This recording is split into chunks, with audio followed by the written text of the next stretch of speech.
వానాకాలం వచ్చిందంటే చాలు రకరకాల ఇన్ఫెక్షన్స్, ఫీవరు, అలాగే దగ్గు, జలుబు మనం ఎక్కువగా చూస్తూ ఉంటాం. అయితే వీటన్నిటి నుంచి కాపాడే శక్తి ఒక్క మునగాకుకే ఉందని మీకు తెలుసా? అలాగే మన పెద్దవాళ్ళు వానాకాలంలో మునగాకుని తప్పనిసరిగా తినాలని చెప్పడంలో ఉన్న రహస్యం కూడా ఇదే. కాబట్టి మునగాకుతో ఇలా పచ్చడిని తయారు చేసుకొని అన్నంలో కలుపుకొని తిన్నారంటే సూపర్ టేస్టీగా ఉంటుంది. ఆరోగ్యానికి ఆరోగ్యం కూడా మన సొంతం అవుతుంది. ఇంకా లేట్ చేయకుండా ఈ మునగాకు పచ్చడిని ఎలా తయారు చేసుకోవాలో చూసేసేద్దాం రండి. నేను ఇక్కడ ఒక పెద్ద సైజు కప్పు నిండా మునగాకుని తీసుకున్నా. ఈ మునగాకు గుప్పెడితో కొలుచుకుంటే ఒక 5 గుప్పెళ్ళ వరకు వస్తుంది. ఇదైతే ముందు శుభ్రంగా కడిగేసేసి ఒకరోజు రాత్రంతా కూడా ఆరపెట్టి నేను ఫ్రిడ్జ్లో స్టోర్ చేసుకుంటాను. ఎప్పుడు కావాలంటే అప్పుడు దాంతో రెసిపీస్ తయారు చేసుకుంటూ ఉంటాను. ఇప్పుడు దీనికి కావాల్సిన ఇంగ్రీడియంట్స్ ఏంటంటే 2 మీడియం సైజు ఉల్లిపాయలు, ఒక చిన్న అల్లం ముక్క. ఫస్ట్ అయితే బాండీలో 2 టేబుల్ స్పూన్ల వరకు నూనెని వేడి చేసుకొని దానిలో ఒక 4 టేబుల్ స్పూన్ల వరకు మినపగుళ్ళని వేసేసేయండి. నేను ఇక్కడ నార్మల్ మినపగుళ్ళు వేశాను. మీరు పొట్టుతో ఉన్నవైనా వాడవచ్చు. మినపగుళ్ళు సగం వేగిన తర్వాత 4 ఎండుమిరపకాయలు, అలాగే ఒక 8 వరకు కారం గల పచ్చిమిర్చి, 1 ఇంచ్ అల్లం ముక్కని సన్నగా తరిగి వేసుకోండి. అలాగే 2 ఉల్లిపాయలను కూడా ఇలా కట్ చేసి వేసుకోండి. అన్నీ 1 బై 1 వేసేసుకోవడమేనండి. ఒక 12 వెల్లుల్లి రెబ్బలు కూడా వేసేసి అంతా కూడా బాగా కలిసే విధంగా మిక్స్ చేసుకొని దీన్నంతా కూడా చక్కగా ఫ్రై చేసుకోవడమే. మరి మినపగుళ్ళు మాడినాక ఇవన్నీ వేయకండి.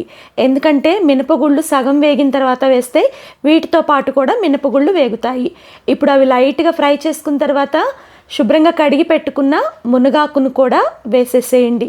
మునగాకు నేను ఇక్కడ ఎక్కువ క్వాంటిటీనే తీసుకున్నాను, గమనించండి. మునగాకులో ఫస్ట్ అయితే వాటర్ వస్తాయి. తర్వాత మునగాకు అనేది చక్కగా ఒక 5-6 నిమిషాల్లో మగ్గిపోతుంది. ఈ ప్రాసెస్ అంతా కూడా మీడియం ఫ్లేమ్లో చేసుకోండి. ఇప్పుడు దీనిలో హ్యాండ్ఫుల్గా కొత్తిమీరని వేసేసేయండి. కొత్తిమీర కూడా ఒకసారి దీనిలో బాగా కలిసే విధంగా గరిటెతో మిక్స్ చేసుకోండి. వీటిల్లో ఏ ఐటెం కూడా ఎక్కువగా వేపాల్సిన అవసరం లేదండి. చాలా లైట్గా హాఫ్ కుక్ అయితే సరిపోతుంది. మీరు ఎక్కువ వేపారంటే పచ్చడి టేస్ట్ మారిపోతుంది, గమనించుకోండి. మంటని సిమ్లో పెట్టేసుకొని ఇప్పుడు ఈ లోపల ఒక పచ్చి కొబ్బరి చిప్ప తీసుకొని దానిలో సగం మాత్రమే ఇలా తురుము పట్టుకొని రెడీ చేసుకొని పక్కన పెట్టుకోండి. పచ్చి కొబ్బరి అనేది హెల్త్కి చాలా మంచిదండి. ఇప్పుడు ఈ వేగుతున్న దాంట్లో ఒక చిన్న రెమ్మ మాత్రమే చింతపండును వేసేసి పచ్చి కొబ్బరి తురుమును కూడా వేసేసేయండి. చింతపండు క్వాంటిటీ కరెక్ట్గా చెప్పాలంటే చిన్న నిమ్మకాయ అంతా వేసుకోవచ్చు. పచ్చి కొబ్బరి వేసిన తర్వాత మంటని సిమ్లో పెట్టుకొని ఇది 2-3 నిమిషాల పాటు వేపుకోండి. పచ్చి కొబ్బరిని తీసుకోవటం వల్ల పిల్లలకి తెలివితేటలు పెరుగుతాయండి. అలాగే పిల్లల నుంచి పెద్దల వరకు అరుగుదల కూడా ఇంప్రూవ్ అవుతుంది. ఇప్పుడు ఇదంతా చల్లారి పెట్టుకొని మిక్సీ జార్లోకి తీసుకోండి. మిక్సీ జార్లోకి తీసుకున్న తర్వాత దీనికి సరిపడా 1 టేబుల్ స్పూన్ ఫుల్గా క్రిస్టల్ సాల్ట్ని వేసేసేయండి. ఇదంతా కూడా ఇంకా ఫైన్గా మిక్సీ పట్టుకోవడమే. చూడండి, కన్సిస్టెన్సీ అనేది ఇలాగా ఉండాలి. మీరు ఒకవేళ లూజ్గా తినదలుచుకుంటే వాటర్ యాడ్ చేసుకొనైనా మిక్సీ పట్టుకోవచ్చు. వాటర్ యాడ్ చేస్తే మాత్రం ఈ పచ్చడి నిల్వ ఉండదు, గుర్తుంచుకోండి. నేనైతే కొంచెం గట్టిగానే రుబ్బుకున్నాను.